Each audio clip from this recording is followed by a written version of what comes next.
بسم اللہ الرحمن الرحیم۔ السلام علیکم۔ حوازن کے ایک سردار نے کہا، کہتے ہیں محمد رسول اللہ کے ہاتھ میں کوئی جادو ہے، وہ جس پر نگاہ ڈالتا ہے وہ اس کا مطیع ہو جاتا ہے۔ حوازن قبیلے کے ایک اور سردار نے اپنی تلوار کے دستے پر ہاتھ رکھ کر کہا، جہاں تلوار چلتی ہے وہاں کوئی جادو نہیں چل سکتا۔ مالک آگے بول، تو کیا کہتا ہے؟ ہم تیرے ساتھ ہیں۔ میں کہنا یہ چاہتا ہوں کہ ہم نے محمد رسول اللہ کے اسلام کو نہ روکا تو یہ سیلاب کی طرح بڑھتا ہوا ہم سب کو بہا لے جائے گا۔ مالک بن عوف نے کہا، نہ حوازن رہیں گے نہ ثقیف کا وجود ہوگا۔ قبیلہ قریش کو محکوم بنانے والوں کو ہم مکہ کے اندر ہی ختم کریں گے۔ کیا تم محکوم بن جانے کا مطلب سمجھتے ہو؟ مالک بن عوف نے سب کی طرف دیکھا اور بولا، اگر نہیں سمجھتے تو میں تمہیں بتاتا ہوں۔ اس نے اپنے پیچھے دیکھا۔ مالک بن عوف کے پیچھے مہمانوں میں ایک معمر سفید ریش بیٹھا تھا۔ اس کا رنگ دوسروں کی نسبت صاف اور سفیدی مائل تھا۔ وہ ضعیف اتنا تھا کہ اس کا سر ہلتا تھا اور کمر میں ہلکا سا خم تھا۔ اس کے ہاتھ میں اپنے قد جتنا لمبا عصا تھا۔ کندھوں سے ٹخنوں تک چوغا بتاتا تھا کہ وہ کوئی عالم یا مذہبی پیشوا ہے۔ مالک بن عوف کے اشارے پر وہ اٹھا اور مالک کے پاس آ گیا۔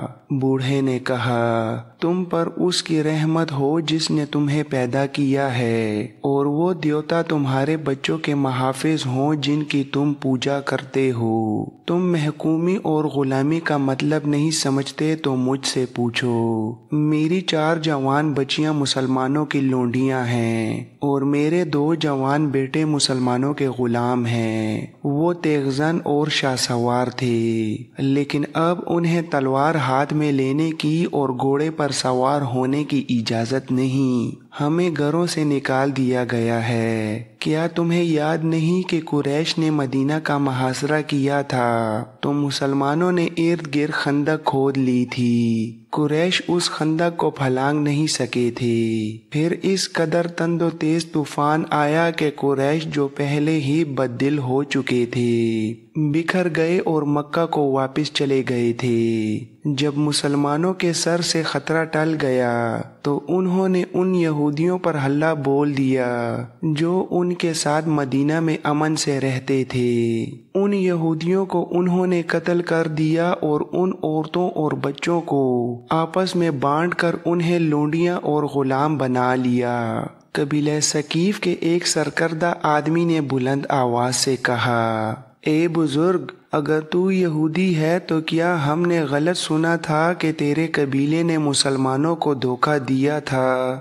بوڑھے نے کہا، تم نے جو سنا درست سنا تھا۔ ہمارا دھوکہ کامیاب نہیں ہوا تھا۔ ہم مسلمانوں کی پیٹھ میں خنجر اتارنا چاہتے تھے لیکن قریش پیٹھ دکھا گئے۔ مسلمانوں کو دھوکہ دے کر کمزور کرنا ہمارا فرض تھا، لیکن مسلمانوں کی تلواروں نے ہمیں کمزور کر دیا۔ تو جو بنی اسرائیل ہے، ثقیف قبیلے کے ایک سردار نے کہا، کیا ہمیں اکسانے آیا ہے کہ ہم مسلمانوں سے تیرے قبیلے کے خون کا انتقام لیں؟ ایک اور ضعیف العمر شخص اٹھ کھڑا ہوا۔ اس کا نام درید بن السمہ تھا۔ اس کا نام تاریخ میں تو ملتا ہے لیکن یہ پتہ نہیں ملتا کہ وہ قبیلہ حوازن تھا یا قبیلہ ثقیف سے۔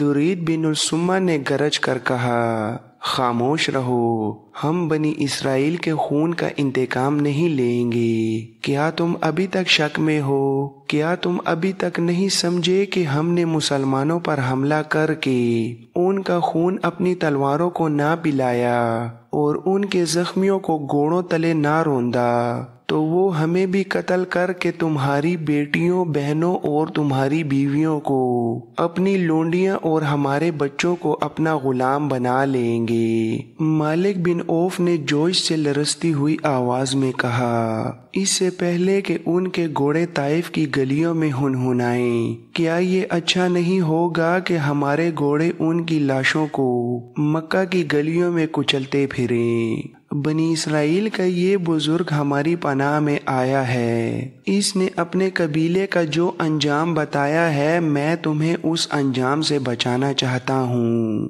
اٹھو اور لات کے نام پر حلف اٹھاؤ کہ ہم محمد الرسول اللہ اور اس کے تمام پیروکاروں کو جنہوں نے مکہ کے تمام بت توڑ ڈالے ہیں ختم کر کے اپنی عورتوں کو اپنے منہ دکھائیں گے۔ اس زمانے میں جب مسلمانوں کی کرنیں مکہ سے پھیل رہی تھیں، عرب میں بت پرستی عام تھی۔ وہ خدا کو بھی مانتے تھے لیکن خدا تک رسائی حاصل کرنے کے لیے وہ بتوں کے آگے ہاتھ پھیلاتے تھے۔ ان کا عقیدہ تھا کہ بتوں کو راضی کیے بغیر خدا کو راضی نہیں کیا جا سکتا۔ بتوں کی خوشنودی کے لیے وہ کچھ رسمیں ادا کرتے تھے۔ طائف کے علاقے میں جس بت کو پوجا جاتا تھا اس کا نام لات تھا، جو انسانی یا حیوانی شکل کا نہیں تھا۔ وہ بہت بڑا پتھر تھا جسے چٹان کہا جا سکتا ہے۔ یہ چٹان باقاعدہ مربع شکل کی تھی۔ بعض مورخوں نے لکھا ہے کہ یہ مربع شکل کا قدری طور پر بنا ہوا چبوترا تھا جس پر شاید کسی زمانے میں کوئی بت رکھا گیا ہو، لیکن طلوع اسلام کے دور میں یہ صرف چبوترا تھا اور ارد گرد کے قبائل اسی کو پوجتے تھے۔ جنوری سن 630 کی اس رات جب قبیلے حوازن کے سردار قبیلے ثقیف کی دعوت پر طائف آئے اور مالک بن عوف اور درید بن سمہ انہیں مکہ پر حملے کے لیے اکسا رہے تھے، حوازن کے ایک سردار نے مشورہ دیا کہ کاہن کو بلا کر فال نکلوائی جائے کہ ہمارا حملہ کامیاب ہوگا کہ نہیں۔ یہ فال تیروں کے ذریعے نکالی جاتی تھی جسے ازلام کہتے تھے۔ بہت سے تیر اکٹھے رکھے ہوتے تھے، کسی پر ہاں لکھا ہوتا تھا کسی پر نہیں۔ بدھ کا کوئی مجاور یا کاہن مذہبی پیشوا اس ترکش سے ایک تیر نکالتا اور دیکھتا تھا کہ اس پر ہاں لکھا ہے یا نہیں۔ یہ فال کا جواب ہوتا تھا۔ مجاور کی نسبت کاہن کو بہتر سمجھا جاتا تھا۔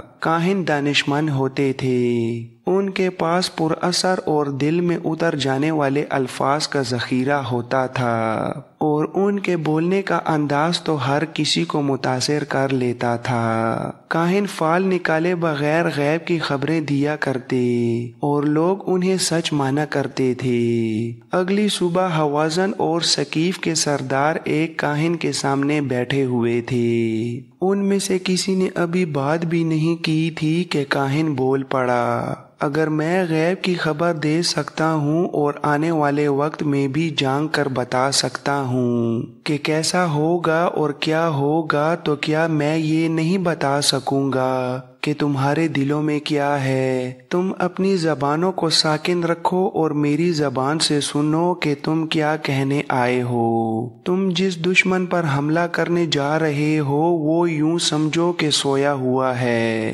اس نے مکہ پر قبضہ کیا ہے اور وہاں کے انتظامات سیدھے کر رہا ہے۔ وہ اپنی بادشاہی کی بنیادیں پکی کر رہا ہے۔ مکہ میں اس کے دشمن بھی موجود ہیں۔ درید بن سمہ نے کہا، ہر کسی نے محمد الرسول اللہ کا مذہب قبول نہیں کیا۔ مقدس کاہن، ہمیں یہ بتا کہ ہم محمد الرسول اللہ کو خبر ہونے سے پہلے اس کو دبوچ سکتے ہیں؟ کیا ہمارا اچانک حملہ مکہ کے مسلمانوں کو گھٹنوں بٹھا سکے گا؟ کاہن نے آسمان کی طرف دیکھا، کچھ بڑبڑایا اور بولا، آنے والے وقت کے پردوں کو چاک کر کے دیکھا ہے، تمہارا حملہ اچانک ہوگا۔ مسلمانوں کو اس وقت پتہ چلے گا جب تمہاری تلواریں انہیں کاٹ رہی ہوں گی۔ کون ہے جو برستی تلواروں میں سنبھل کر اپنے آپ کو بچانے کی ترکیب کر سکتا ہے؟ یہی وقت ہے، یہی موقع ہے۔ مسلمان اگر سنبھل گئے تو تم اپنے ارادوں میں کامیاب نہیں ہو سکو گے۔ پھر مسلمان تمہارے گھروں تک تمہارا پیچھا کریں گے اور تمہارے خزانوں کو اور تمہاری عورتوں کو تمہاری لاشوں کے اوپر سے گزار کر اپنے ساتھ لے جائیں گے۔ ازلام کی ضرورت نہیں، اللہ نے اشارہ دے دیا ہے اور پوچھا ہے کہ مجھے پوجنے والوں की तलवारें अभी तक नयामों में क्यों हैं? एक सरदार ने पूछा, कोई कुर्बानी? काहिन ने कहा, हाम। एक हाम अगर है तो दे दो, नहीं है तो अपने कबीले से कहो कि पीठ ना दिखाएं, अपने खून की और अपनी जानों की कुर्बानी दें, हाम की तलाश में वक्त ज़ाया ना करें। जाओ, मैंने तुम्हें खबर दे दी है, मक्का में मुसलमान दूसरे कामों में मसरूफ हैं, वो लड़ने के लिए तैयार नहीं, ये वक्त फिर नहीं आएगा। हम उस ऊंट को कहते थे जिसकी चौथी नस्ल पैदा हो जाती थी। उसे ये लोग अपने बुत के नाम पर खुला छोड़ देते थे। उस ऊंट को मुतबर्रक समझकर उस पर ना कोई सवारी कर सकता था, ना उससे कोई और काम लिया जाता था। उस पर खास निशान लगा दिया जाता था। उसे जो कोई देखता था उसका एहतराम करता और उसे अपने खाने की चीजें खिला देता था। जब हवाज़न और सकीफ के सरदार काहिन की आशीर्वाद लेकर चले गए तो काहिन अंदरूनी कमरे में चला गया। वहाँ वो बूढ़ा यहूदी बैठा था जिसे गुज़िश्ता रात ज़ियाफ़त के दौरान मालिक बिन औफ ने इशारे से कहा था कि वो सबको बताए कि महकूमी और गुलामी क्या होती है। काहिन ने उसे कहा, मैंने तुम्हारा काम कर दिया है, अब ये लोग मक्का की तरफ कूच में ताखीर नहीं करेंगे। बूढ़े यहूदी ने कहा, क्या उन्हें कामयाबी हासिल होगी? कामयाबी का इन्हिसार उनके लड़ने के जज्बे और अकल पर है। अगर उन्होंने सिर्फ जोश और जज्बे से काम लिया और अकल को इस्तेमाल ना किया तो मोहम्मद रसूलुल्लाह की अस्करी काबिलियत उन्हें बहुत बुरी शिकस्त देगी। मेरा इनाम, तुम्हारा इनाम साथ लाया हूँ, बूढ़े ने कहा और आवाज दी। दूसरे कमरे से एक हसीन लड़की आई। बूढ़े यहूदी ने अपने चूहे के अंदर हाथ डालकर सोने के 2 टुकड़े निकाले और काहिन को दे दिए। मैं कल सुबह इस लड़की को ले जाऊंगा। काहिन ने कहा, मैं तुम्हें एक बात बता देना चाहता हूँ, मैंने तुम्हारे कहने पर उन लोगों को कहा है कि फौरन हमला करें, लेकिन उनके सरदारों में समझबूझ है, हालात को समझते हैं। उनका बूढ़ा सरदार दुरीद बिन सुमा पहले से जानता था कि मुसलमान मक्का में अभी जम के नहीं बैठ सके। उनके सामने और बहुत से मसले हैं, उन पर हमले के लिए यही वक्त मौजू है। हवाज़न और सकीफ के सरदार अपने इरादे की तस्दीक के लिए मेरे पास आए थे। अच्छा हुआ कि उनसे पहले तुम चोरी छुपे मेरे पास आ गए थे। बूढ़े ने कहा, मेरा मकसद सिर्फ ये है कि मुसलमानों को ख़त्म किया जाए। मौरिख लिखते हैं कि हवाज़न और सकीफ 2 ताकतवर कबीले थे।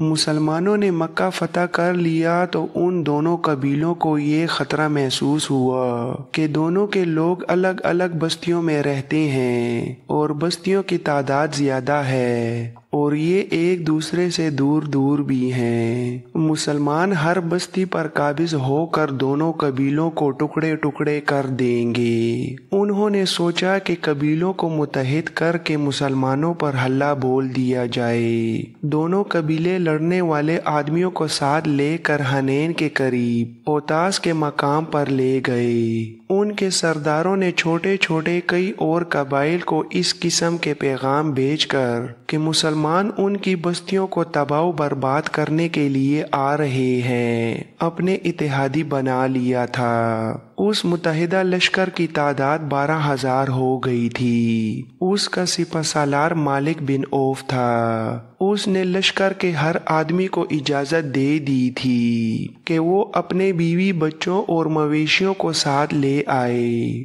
उसने इस इजाजत का जवाज ये पेश किया था कि मक्का का मुहासरा बहुत लंबा भी हो सकता है। अगर ऐसा हुआ तो लश्करियों को अपने बीवी बच्चों और मवेशियों का गम ना होगा कि मालूम नहीं कैसे होंगे। इस इजाजत से तकरीबन सब ने फायदा उठाया था। इस तरह जितना लश्कर लड़ने वालों का था उससे कहीं ज्यादा तादाद औरतों और बच्चों की थी। ऊंट भी बेशुमार थे।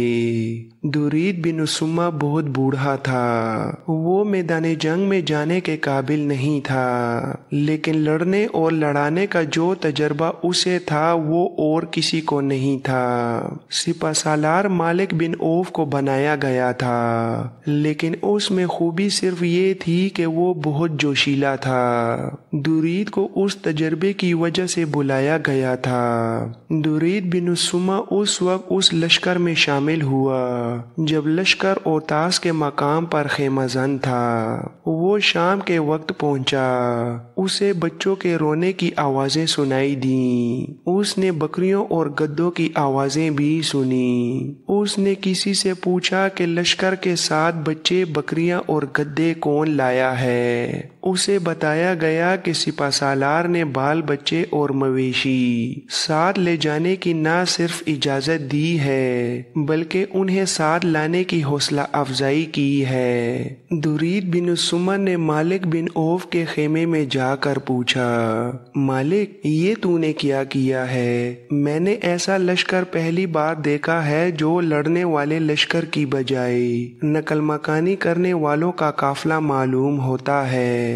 मालिक बिन औफ ने कहा, मुझे तुम्हारी जंगी फहम फिरासत पर जरा सा भी शक नहीं मेरे बुजुर्ग, लेकिन मैंने जो सोचा है वो तुम सारी उम्र नहीं सोच सके। मैंने लश्करियों से कहा तो ये है कि मुहासरा लंबा हो जाने की सूरत में उन्हें अपने अहलो अयाल और माल मवेशी के मुतालिक परेशानी पैदा हो जाएगी, लेकिन मैंने सोचा कुछ और है। मैं मक्का को मुहासरे में नहीं लूंगा बल्कि यलगार कर दूंगा। मुसलमानों को हम बेखबरी में जा लेंगे। तुम्हें मालूम है कि मुसलमान लड़ने में कितने तेज और अक्लमंद हैं। वो पैंतरे बदल बदल कर लड़ेंगे। हो सकता है हमारे आदमी उनकी बेजिगरी के आगे ठहर ना सकें। वो जब देखेंगे कि उनकी औरतें और जवान बेटियां और बच्चे और दूध देने वाले मवेशी भी साथ हैं, तो वो उन्हें बचाने के लिए जान की बाजी लगा कर लड़ेंगे और ज्यादा बहादुरी से लड़ेंगे, भागेंगे नहीं।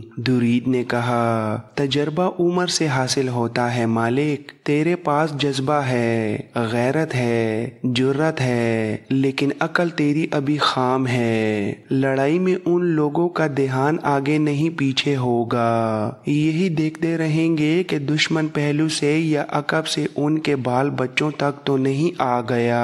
दुश्मन जब उन पर जवाबी हमला करेगा तो ये तेजी से अपने बीवी बच्चों तक पहुंचेंगे कि ये दुश्मन से महफूज रहें। तू बहुत बड़ी कमजोरी अपने साथ ले आया है। मुहम्मदुर रसूलुल्लाह की जंगी क़यादत को तू नहीं जानता, मैं जानता हूँ। उसके पास एक से बढ़कर एक काबिल सालार है। वो तेरी इस कमजोर रग पर वार करेंगे। वो कोशिश करेंगे कि तेरे लश्कर की औरतों और बच्चों को यरगमाल में ले लें। इन्हें दूर पीछे रहने दो और मक्का को कूच करो। मालिक बिन औफ ने कहा, एहतराम के काबिल बुजुर्ग, तुम बहुत पुरानी बातें कर रहे हो। तुमने महसूस नहीं किया कि इतनी लंबी उम्र ने तुम्हें तजर्बों से तो मालामाल कर दिया है, लेकिन उम्र ने तुम्हारी अकल कमजोर कर दी है। अगर मैं सिपहसालार हूँ तो मेरा हुक्म चलेगा। मैं जहाँ समझूंगा तुमसे मशवरा ले लूंगा। मुअर्रिखों ने लिखा है कि दुरीद बिन उसम्मा ये सोच कर चुप हो गया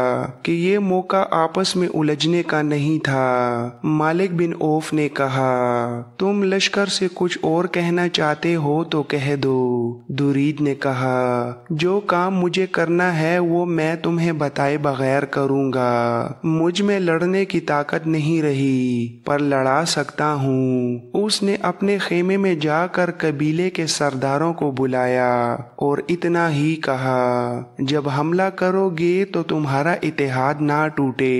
तमाम तमाम लश्कर से कह दो कि हमले से पहले तलवारों की नयामें तोड़ कर फेंक दें। अरबों में ये रस्म थी कि लड़ाई में जब कोई अपनी नयाम तोड़ देता था तो उसका मतलब ये होता था कि ये शख्स लड़ता हुआ जान दे देगा पर पीछे नहीं हटेगा और शिकस्त नहीं खाएगा।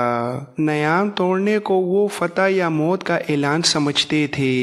किसी भी तारीख में ऐसा इशारा नहीं मिलता कि दुरीर बिन सुम्मा ने कबीलों के सरदारों से कहा हो कि वो अपने अहलो अयाल को औतास में ही रहने दें, लेकिन दो मुअर्रिखों ने लिखा है कि लड़ाई के वक्त सिर्फ हवाज़न कबीला था जिसने अपनी औरतों, बच्चों और बकरियों वगैरह को अपने साथ रखा था। ये दूसरा मौका था कि इतने ज्यादा कबीलों की मुत्तहिदा फौज मुसलमानों को तहस नहस करने आ रही थी। इससे पहले जंग खंदक में इतने ज्यादा कबीले मुसलमानों के खिलाफ मुत्तहिद हुए थे। अब मालिक बिन औफ इस उम्मीद पर मुत्तहिदा फौज को लेकर जा रहा था कि वो मक्का पर अचानक टूट पड़ेगा।